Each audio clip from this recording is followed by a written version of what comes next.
Hey guys, welcome back to Transformers G1 for Life, where I talk about G1 toys and related cartoon continuity. Today I'm taking a look at the Targetmaster Sureshot, and the reason I'm talking about an obscure character from the end of the series is because I recently purchased the figure. So please like, subscribe, and leave me a comment.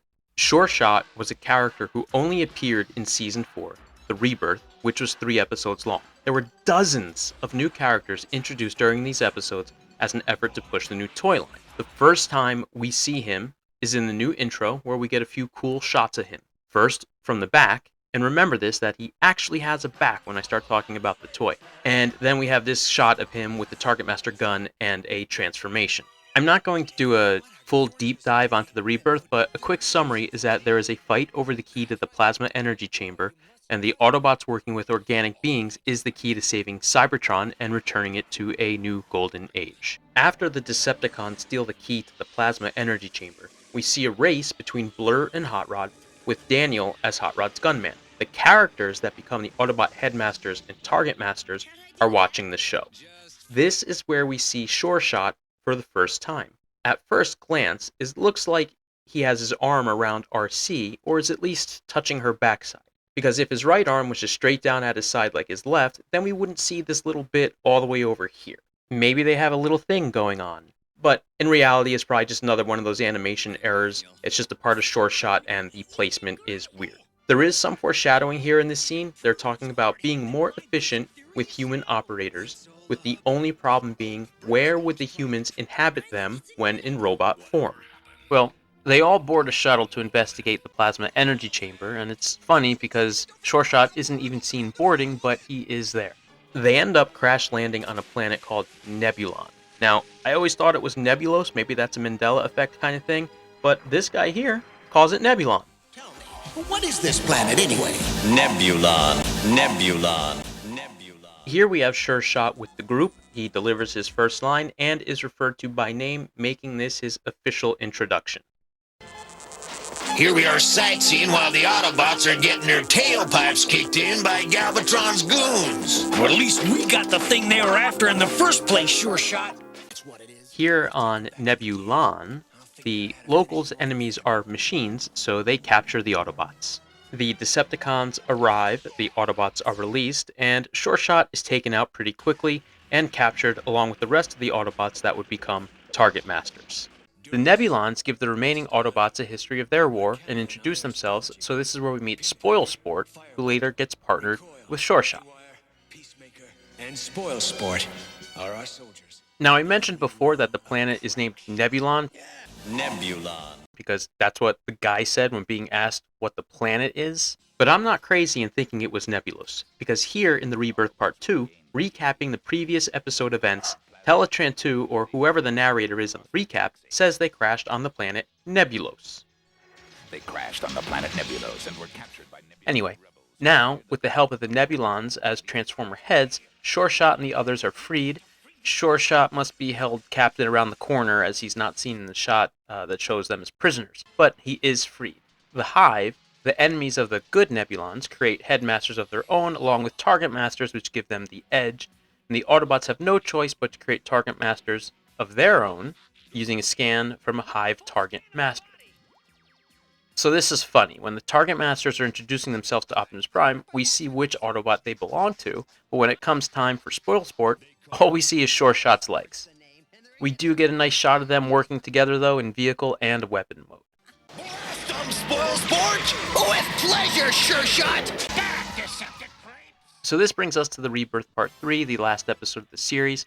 The recap still references the planet as Nebulos. Distant planet Nebulos, where a group of And we also get a couple of the Nebulons, referring to it as Nebulos in this episode. Might go all the way to Nebulos. We're gonna destroy that key before it destroys Nebulous. Come on! Now, in this final episode, there really isn't much more character development going on. Sureshot did get some more lines. But how could Galvatron move a whole planet? Now, I wasn't keeping track, but I think Sureshot got the most lines out of any of the Targetmasters. And the last shot we see of Sureshot is him celebrating the new golden age of Cybertron.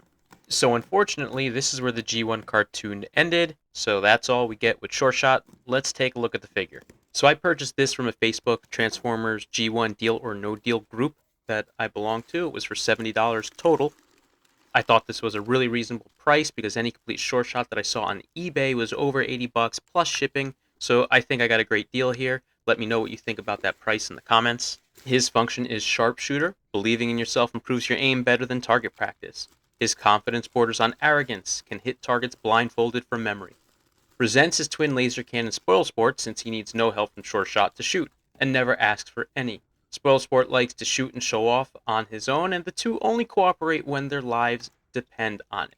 Now, much like many of the tech specs for all the Transformers, we don't see the traits described in the spec in the cartoon. However, in Short Shot's case, there wasn't enough cartoon to feature him enough to really get into the personality traits. He did have several lines, and none of that indicated he was arrogant or resented Spoilsport. So let's take a look at the gun portion. This is for all the Targetmasters. It's two pieces of plastic hinged together in the middle, and you just fold it over, and that gives you the gun. You unfold it, and it brings you back to the robot mode.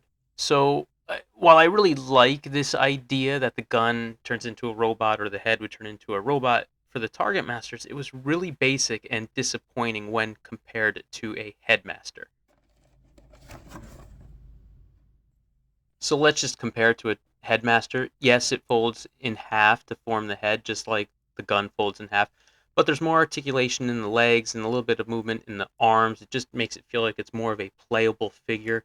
And it has an extra feature. There are these 3 tabs on the head that when placed into the robot, they plunge down and adjust an attributes meter, changing the intelligence, strength, and speed, which is really cool. So it's just disappointing that the Targetmasters didn't have some sort of additional feature like that. It's like all the thought and engineering went into the Headmasters, and there wasn't any creativity left over for the Targetmasters. But it just is what it is. Sure Shot is a futuristic Cybertronian buggy type of car, and his transformation is very simple. It's really almost the same as transforming the gun. He's hinged in the middle, and you unfold him, and that's really almost it. Some wheels fold in, wheels by his feet fold back, and then his arms come down, and then that spoiler folds back to reveal his head. But it's very simple. I mean, it just gives me the feeling of it almost being like a one-step transformer. From the front, he looks good. I like the bright colors, I like the shape, I like the design. But when you look at his profile, things get weird. The shape is very weird, and then when we turn to the back, if you remember in the beginning of the video, I said, remember that he actually has a back. Well, I said that because his toy does not. It's hollow. He's basically just like a shell, and I'm not a fan of that. And it didn't have to be that way. It makes the toy seem cheap, but hey, at least some money was saved on plastic, I guess. That's all I have on Sure Shot, so please leave me some comments and like and subscribe. I think I'm a little indifferent to him because the G1 cartoon didn't give us much. His toy will make a good display piece though, and I assume the comics have some better storylines for him, and I'll find that out eventually as I just started to read the original run. Well, thank you for watching, transform, and roll out.